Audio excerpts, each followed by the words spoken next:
మన అంశం ఏంటి ఈరోజు? సమాధానం. సిలువు గురించి మనం ధ్యానం చేసుకుంటున్నప్పుడు సిలువులో ఉన్న 4 కోణాలను మీకు చెప్తానని చెప్పా. ఆ 4 కోణాలు ఏంటి? ప్రేమ, సమాధానము, ఆర్థిక అభివృద్ధి, స్వస్థత.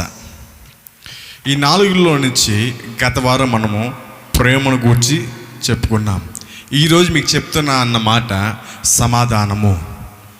ఒక మనిషి జీవితంలో డబ్బు ఉన్నా, బంధువులు ఉన్నా, మిత్రులు ఉన్నా, సమస్యలు ఉన్నా సరే సమాధానం లేకపోతే ఆ మనిషి యొక్క జీవితము క్వశ్చన్ మార్క్. అంటే తన జీవితం ఏంటో తనకు తెలియదు, తన అక్కర ఏంటో తనకు తెలియదు. సరే, సమాధానం అంటే ఏంటో మనం కొన్ని చూసినట్లయితే మొట్టమొదటిగా వచ్చిన ఒక చదువుకుందాం. యోహాను సువార్త 16వ అధ్యాయము 33వ వచనము. యోహాను సువార్త 16వ అధ్యాయము 33వ వచనము. నా యందు మీకు సమాధానము కలుగునట్లు ఈ మాటలు మీతో చెప్పుచున్నాను. లోకములో చాలక నా యందు మీకు సమాధానము కలుగునట్లు ఈ మాటలు మీతో చెప్పుచున్నాను. ఇది బైబిల్ నుంచి వచ్చిన మాట, అదేవిధంగా నా నుంచి వచ్చి కూడా మాట. నా యందు మీకు సమాధానం కలుగునట్లు. మనిషి ఒక క్వశ్చన్ మార్క్. సమాధానం అంటే ఏంటి? శాంతి. ఇంకా మనం ఏమనుకుంటాం? మనం చాలా వరకు చూసింది, చాలా వరకు తెలుసుకుంది మనము ఏంటంటే సమాధానం అంటే సంతోషంగా ఉండడము, అక్కర లేకుండా ఉండడము, ఎప్పుడు ఆనందంగా ఉండడము. ఇదే మనకు తెలిసిన సమాధానం. సమాధానం అంటే ఏంటి? కష్టం లేకుండా, శ్రమ లేకుండా, ఏమీ లేకుండా ఎప్పుడు సంతోషంగా, సుఖ సౌఖ్యాలతో ఎప్పుడు ఆనందంగా ఉండడమే సమాధానం అని అనుకుంటూ ఉన్నాం. కానీ సమాధానం అంటే ఇంకో కోణం ఉంది. సమాధానం అంటే జవాబు, ఆన్సర్. సమాధానం అంటే ఏంటి? జవాబు. నీకు ఏ అక్కర వచ్చినప్పుడు, ఏమైనా సమస్య వచ్చినప్పుడు, లేమి వచ్చినప్పుడు, నీవు దేవుని వైపు ఎవరైనా అడిగినప్పుడు అవతల నుంచి వచ్చేదే ఈ సమాధానం, ఆన్సర్. ఈ ఆన్సర్ కానీ నీలో లేకపోతే నీలో ఎలా ఉంటుంది తెలుసా? ఒక కొరత ఏర్పడుతుంది, ఒక చింత ఏర్పడుతుంది, ఒక లేమి ఏర్పడుతుంది. ఎందుకని? నాకు పలానా తెలియలేదు.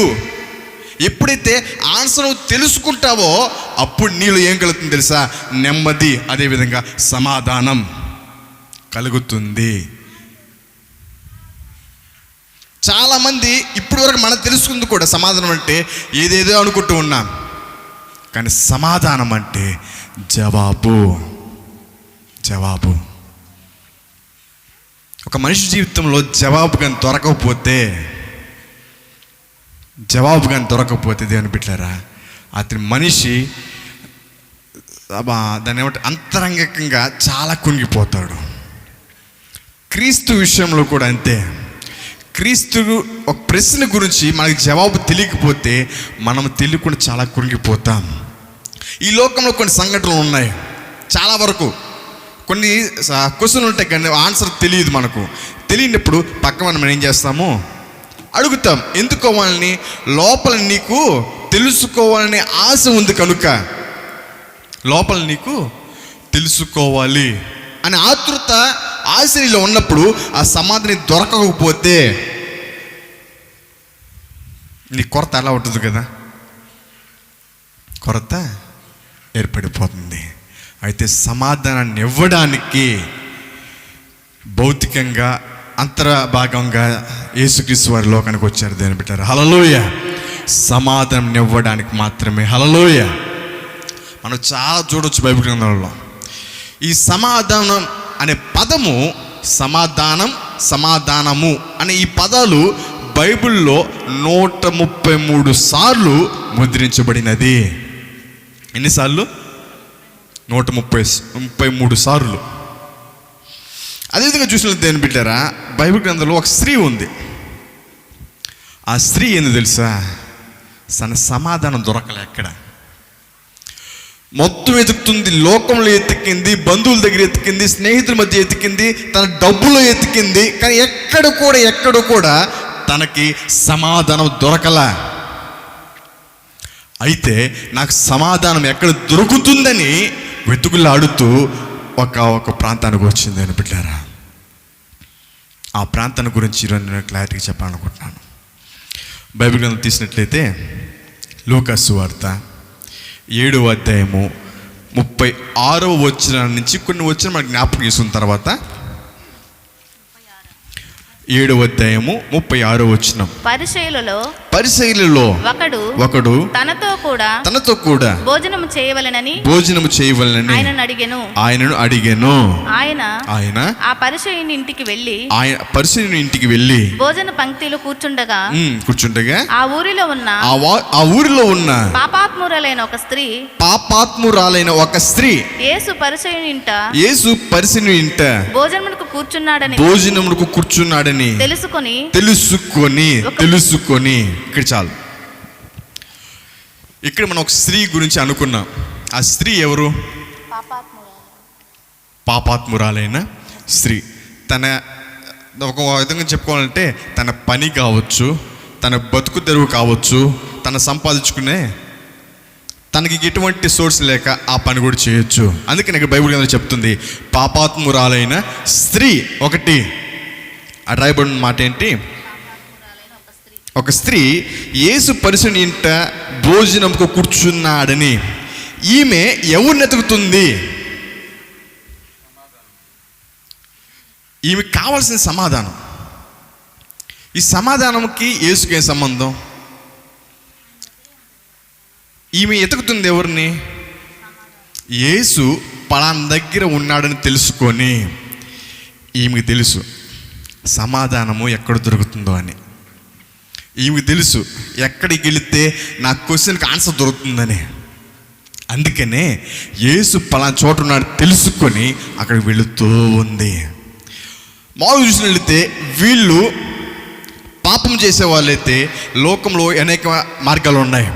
అనేక మంది ఇంటికి రావచ్చు, ఇవి వాళ్ళు కొంతమంది ఇంటికి వెళ్ళొచ్చు. పాపం చేసి తనకు రావాల్సిన సొమ్మును తీసుకొని ఇవి దర్జాగా బతకొచ్చు.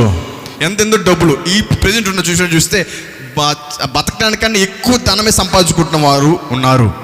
అయితే ఈ స్త్రీ ధనము ఉంది, సంతోషం ఉంది, మంచి ఇల్లు ఉంది, అయితే బంధువులు లేరు, వెలివేశారు. కనుక అప్పటికి ఈమెలు ఏమీ లేదంటే సమాధానం లేదు. నాకు సమాధానం ఎక్కడ దొరుకుతుంది అని వెతుకుతున్నప్పుడు యేసు దగ్గర దొరుకుతుంది ఎప్పుడో తెలుసుకుని పలానా చోట ఉన్నాడు అని అక్కడ వెళ్తుంది అని బిడ్డారా. అక్కడికి ఊరికి పోట్ల వెళ్తూ ఒకటి తీసుకుపోతుంది. అక్కడ ఒక బుడ్డిలో అత్తరు తీసుకొని వచ్చి అత్తరు మనం తెలుసుకో. అత్తరు అంటే ఏంటి? సెంటు. వాళ్ళకి కొట్టుకుంటాం కదా మనం. ఇప్పుడు సెంట్ బాటిల్ తీసుకొచ్చింది. ఎవరన్నా పోతే బొకే ఎత్తుకపోతారు, లేకపోతే ఫ్రూట్స్ ఎత్తుకెళ్తారు. ఒక వెళ్ళేది స్త్రీ కాబట్టి అక్కడ ఉన్నారు, అక్కడ యేసుక్రీస్తు ఉన్నారు కాబట్టి మంచి దుస్తులు తీసుకెళ్ళచ్చు, బట్టలు తీసుకెళ్ళచ్చు, ఏం తీసుకెళ్ళచ్చు. ఇదేం సెంటు బాటిల్ ఎత్తుకెళ్ళింది?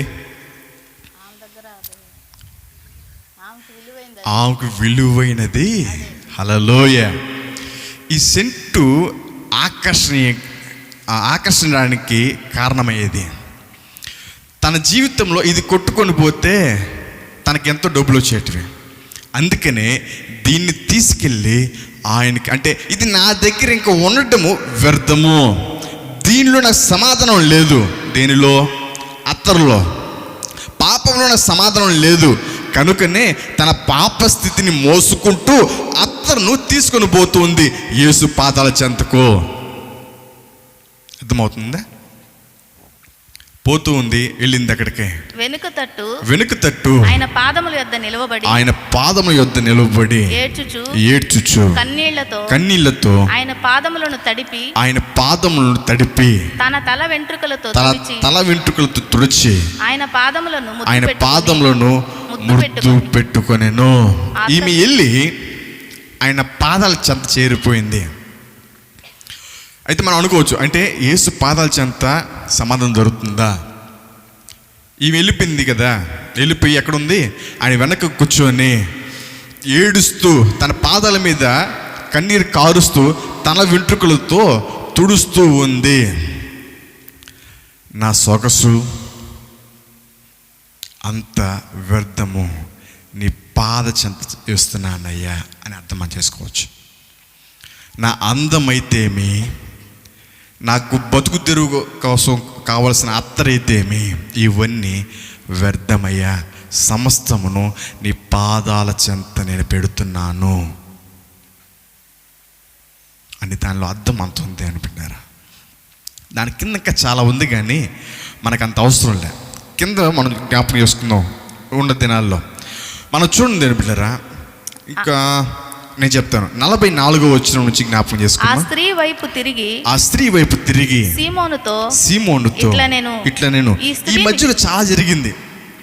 ఈమె ఏంది ఇక్కడ రావడము అని ఇంటికి పిలిచిన సీమోను అడగడం కానీ, మనసులో అనుకోవడం కానీ, అప్పుడు అక్కడ చుట్టుపక్కల ఉన్నది ఈమెతో ఏంది యేసు ప్రభు ఆ విధంగా చేస్తున్నాడు అని చెప్పేసి ఎంతెంతగా వచ్చింది. అప్పుడు యేసు ఆ వైపు తిరిగి అంటున్న మాట 44వ వచనం నుండి, ఇట్లా నేను ఈ స్త్రీని చూచుచున్నావే, నేను నీ ఇంటిలోనికి రాగా నీవు నా పాదములకు నీళ్ళు ఇవ్వలేదు గాని ఈమె తన కన్నీళ్లతో నా పాదములను తడిపి తన తల వెంట్రుకలతో తుడిచెను. నీవు నన్ను ముద్దు పెట్టుకొనలేదు గాని నేను లోపలికి వచ్చినప్పటి నుంచి ఈమె నా పాదములు ముద్దు పెట్టుకొనుట మానలేదు.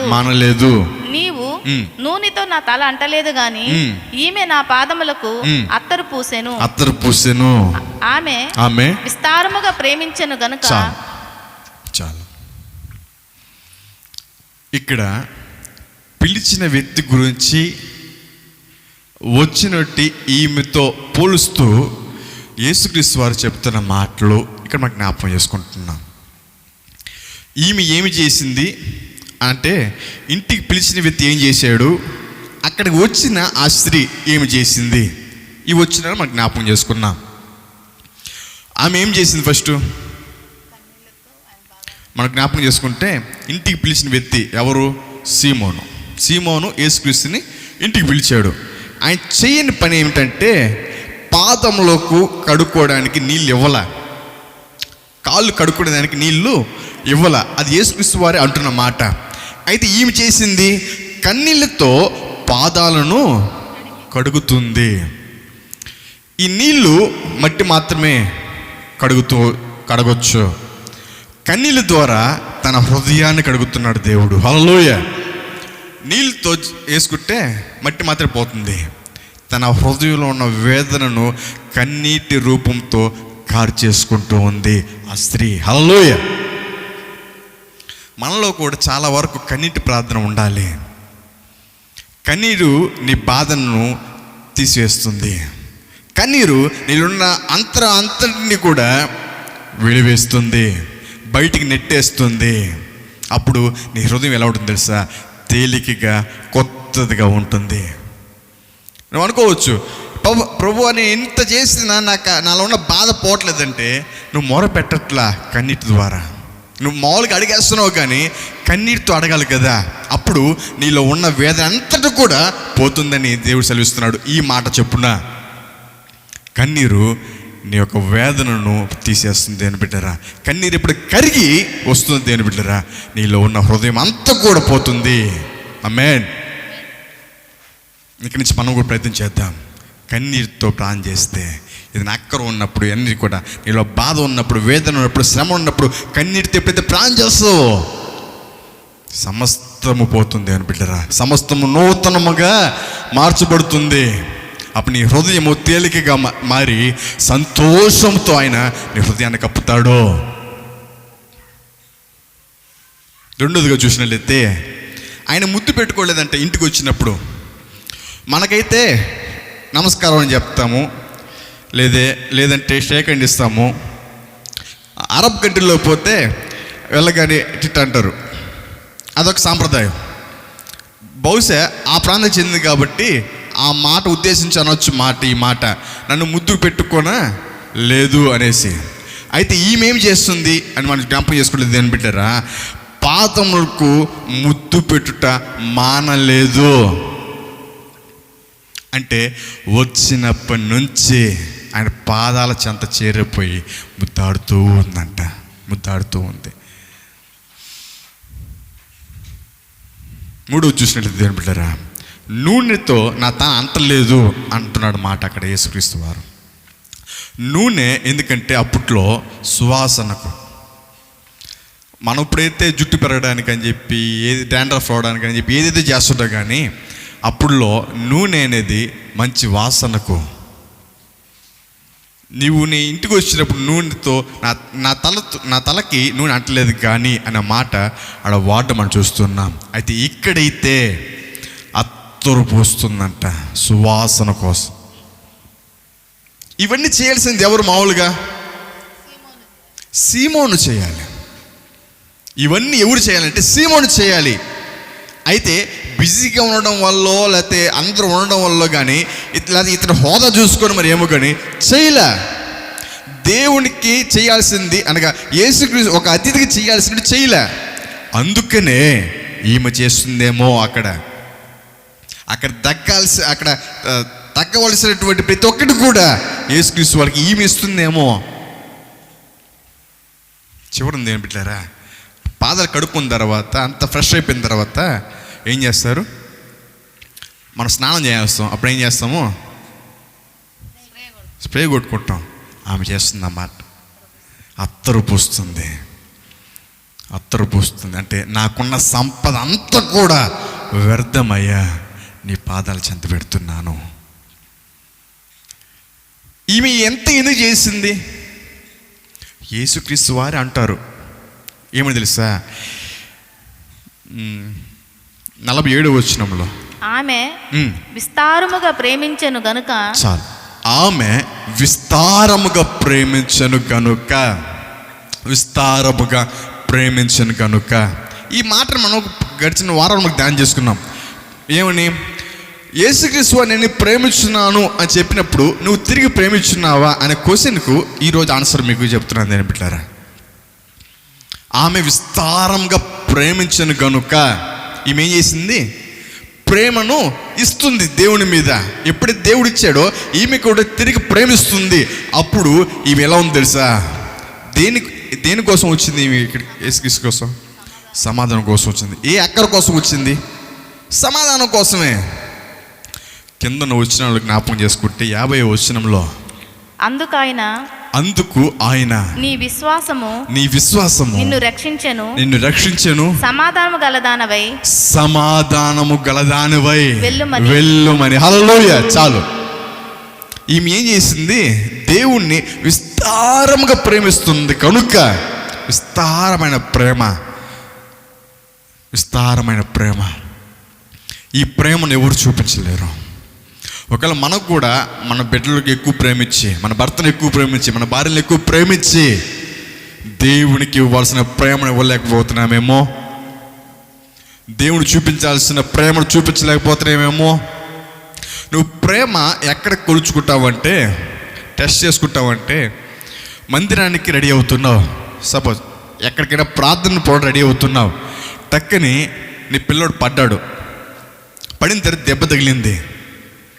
ఆ బిడ్డ అప్పుడు నువ్వేం చేస్తావు? ఆ బిడ్డతో నువ్వు ప్రార్థనకో లేదా చర్చికో ఎక్కడ ప్రార్థన పోవడం రెడీ అవుతున్నావు. సరే, మీ బంధువులు వచ్చేస్తారు ఇంటికి, అప్పుడు నువ్వేం చేస్తావు?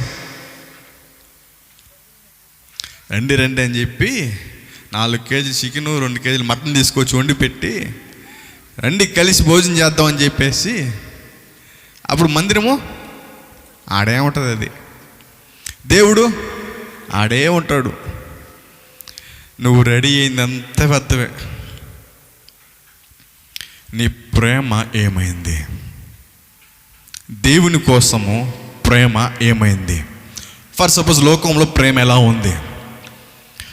ప్రియుడు ఫోన్ చేస్తాడు, పలానా చోట మనం కలుద్దాం అనేసి. ఎవరు అసలు చెప్తున్న మాట, కలుద్దాం అన్నప్పుడు టక్కని ఈమె రెడీ అయిపోద్ది. పలానా చోట కలుద్దాం అని ఫిక్స్ అయిపోతారు కదా. రెడీ అయిపోయిన తర్వాత వంటికి ఏమైనా బంధువులు వచ్చారు, కూర్చొని అని చెప్పేసి మీరు మాట్లాడుతున్నానండి ఇప్పుడు వచ్చేస్తని చెప్పేసి ఈమె వెళ్ళిపోద్ది. అదొకటి. రెండవది చూసినట్టు దేని బిడ్డారా, మా స్నేహితులు వచ్చారు. స్నేహితులు వస్తే రండి అని చెప్పేసి ఈవిని కూడా తీసుకెళ్తుంది. స్నేహితులు తీసుకెళ్తారా అవసరం కోసమా? తీసుకెళ్తారు. ఈ లోక ప్రేమ కోసము వెళ్తారు. అయితే క్రీస్తును ప్రేమించిన నీవు ఆదివారం పూట మందిరమునకు నీ వెళ్ళేటప్పుడు బంధువులు ఒకళ్ళు నీ ఇంటికి వస్తే నీ బంధువులను మందిరమునకు నువ్వు ప్రేమించిన దేవుని దగ్గరికి తీసుకొస్తున్నావా? అబ్బా వాళ్ళు అన్యులండి, వాళ్ళు దేవుని నమ్మరు. నువ్వేం చేస్తున్నావు? దేవుని ప్రేమ చెప్పడానికి, పని చేయడానికి కదా మనం ఉండేది. ఒకవేళ వాళ్ళు ప్రేమించడం కోసము నిన్ను ప్రేమించిన దేవుని మరచి నువ్వు వారిని ప్రేమిస్తున్నావా? లోక ప్రేమ వ్యర్థమని చాలాసార్లు మనం చెప్పుకొని ఉన్నాను దేవుని పిల్లలు. బంధువుల ప్రేమ వ్యర్థం, స్నేహితుల ప్రేమ వ్యర్థం. నేను చివరి వరకు ఆదుకునే ప్రేమ యేసు ప్రేమ. ఆయన నిన్ను ఎప్పుడు ప్రేమిస్తున్నాడు కనుకనే సమాధానము గలదానివై వెళ్ళు. ఏదైతే అనుకున్నది వచ్చిందో తనకు ఆన్సర్ దొరికిపోయింది, సమాధానం అక్కడ తెలిసిపోయింది. వెళ్ళేటప్పుడు ఆనందంతో, దాని ముందున్న మాట రక్షణతో. హల్లెలూయ. అవును కదండి, అదే కదా అంటే మొదటగా ఆయన రక్షణ ఆమెకి ఇచ్చేశాడు. హల్లెలూయ. ఎప్పుడైతే నువ్వు ఎక్కువగా ప్రేమిస్తావో అప్పుడు నీ సమాధానం కోసం దేవునికి దగ్గరికి వచ్చినప్పుడు, నీకు సమాధానం దొరికినప్పుడు ఊరికే సమాధానం చెప్పి పంపించేవాడు కాదు, వెళ్ళేటప్పుడు నీకు రక్షణనిచ్చేవాడు యేసు. హల్లెలూయ. సమాధానం దొరికింది. ఈ ఇంట్లో అప్పటి వరకు సమాధానం లేదు.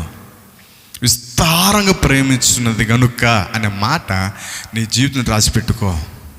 నీ విస్తారమైన ప్రేమ ఎవరికి ఇస్తున్నావు? నీ భర్తకి ఇస్తున్నావా? నీ పిల్లలకి ఇస్తున్నావా? నీ బంధువులకి ఇస్తున్నావా? లేదా నీ కోసం వెళ్ళి బలి తన ప్రాణాన్ని కోల్పోయిన యేసుక్రీస్తు వారికి ఇస్తున్నావా? జ్ఞాపకం చేసుకో దేవుని బిడ్డలారా. నీ కోసం ఎంతో వేదన పడ్డాడు ఆయన, నీ కోసం ఎంతో శ్రమ పడ్డాడు ఆయన. ఎందుకు తెలుసా? నీకు సమాధానాన్ని ఇవ్వడానికి కోసమే, నీకు సమాధానం చెప్పడం కోసమే. ఆయన నిన్ను ప్రేమిస్తున్నాడు కనుక నువ్వు కానీ తిరిగి ప్రేమిస్తే సమాధానము అక్కడి నుంచి వస్తుంది. నీకు రక్షణను ఆయన ఇస్తున్నాడు దేవుని బిడ్డారా. ఊరికి మనం చూసినట్లయితే ఈ విధంగా చాలా ఉన్నాయి. సమాధానం దొరికింది. హాగరు వెళుతుందంట తన బిడ్డను ఎత్తుకొని. ఎడారిలో ఏమి దొరకనటువంటి ప్రదేశం అది, నీరు లేని ప్రదేశం అది, ఎడారి అనక. ఆ చోట తనకు క్వశ్చన్ మార్క్ ఏం తెలుసా? తను తీసుకెళ్ళిన నీరు కూడా అయిపోయాయంట. తిత్తులు తీసుకెళ్ళినటువంటి నీరు కూడా. తనకి ఎక్కడ నీళ్ళు, తన బిడ్డ దాహంతో అల్లాడుతూ ఉంది. ఇంక చనిపోద్ది అనుకున్న స్థితిలో ఆ బిడ్డ వెళ్ళిపోయాడు. ప్రభువా, నా బిడ్డ పరిస్థితి ఏమిటి? నా బిడ్డ పరిస్థితి ఏమిటి? అప్పుడు దాకా తట్టిల్లిపోతుందంట తల్లి. తల్లి ప్రేమ ఆ విధంగా ఉంది అని బిడ్డారా. అయితే ఎప్పుడైతే వెలిగెత్తి ఆమె ప్లాన్ చేస్తుందో దేని బిడ్డారా, నీటి బొట్టును అక్కడ ఆయన మొలిపిస్తున్నాడు. హల్లెలూయ. ఎడారిలో నీటి బొట్టుని ఇస్తున్నాడు దేని బిడ్డారా. అందుకు ఆడ అంటున్న మాట ఏంది తెలుసా? హాగరు, చూచున్న దేవుడు నీవే. చూచుచున్న దేవుడు. నువ్వు అనుకోవచ్చు నన్ను ఎవరు చూస్తారులే అని, నన్ను అందరూ విలువేస్తే నన్ను ఎవరు చూస్తారులే, నేను పాపం చేస్తాను నన్ను ఎవరు చూస్తారులే, నేను లోకంలో తిరుగుతున్నా నన్ను ఎవరు చూస్తారులే అనుకోవచ్చు. నేను ఎప్పటికప్పుడు చూస్తూ చూస్తూ నీకే అక్కర వస్తుందేమో అని చెప్పి చూస్తూ, నీకు ఏమైనా ఇబ్బందులు పడతావని చూస్తూ, నేను ఎప్పుడు ఎత్తు పెట్టుకునే ప్రేమ యేసు ప్రేమే. హల్లెలూయ. అందుకని అంటుంది హాగరు, చూచున్న దేవుడు నీవేనయ్యా. నన్ను చూచువాడవు నీవే, నన్ను ప్రేమించువాడవు నీవే, నాకు సమస్తమును సమాధానంగా మార్చువాడవు నీవే. ఆ సమాధానం ఒకవేళ నీవు కూడా, నీలో ఏమైనా సందేహం ఉండొచ్చు, నీలో ఏమైనా అక్కర ఉండొచ్చు, కన్నీటితో అడిగితే ఎప్పుడైతే దేవుని బిడ్డారా నీలో ఉన్న వేదన అంతటి పోతుంది. ఒకవేళ నీకు అక్కర ఉండొచ్చు, ప్రభు నా పలానా అవసరమయ్యా, నన్ను ఉన్నతంగా మార్చేయని అడగొచ్చు. నువ్వు ఎప్పుడైతే అడుగుతావో, నువ్వు ఎప్పుడైతే ప్రేమిస్తావో, విస్తారమైన ప్రేమ అంటది. హల్లెలూయ. ఆ విస్తార ప్రేమతో ఎప్పుడైతే మనం ప్రేమిస్తావో ఆయన్ని, సమాధానం ఇచ్చేవాడు ఆయనే. ఇంకెవ్వరు లేరు లోకంలో, ఇంకెవ్వరు కూడా ఉండరు దేవుని ఇట్లా సమాధానం ఇచ్చేవారు. నువ్వు ఒక టక్కని ఎవరైనా క్వశ్చన్ అడిగావు అనుకో, వాడు తెలిసినా తెలియకపోయినా ఒక నిమిషం రాగు. లాస్ట్ టైం స్కిట్ చూసాం, క్రిస్మస్ అంటే ఏంటి అనే క్వశ్చన్లో తప్పించుకునే దానికి చాలామంది ప్రయత్నం చేశారు. అదే విధంగా ఉంటుంది లోకం కూడా. వాళ్ళకి తెలీదు, వాళ్ళని అడిగితే ఏదో ఒకటి చెప్పాలి కాబట్టి చెప్తారు, కానీ ఏదో ఒకటి చెప్తారు, కానీ సరైనటువంటి సమాధానం చెప్పేవారు ఎవరు లేరు.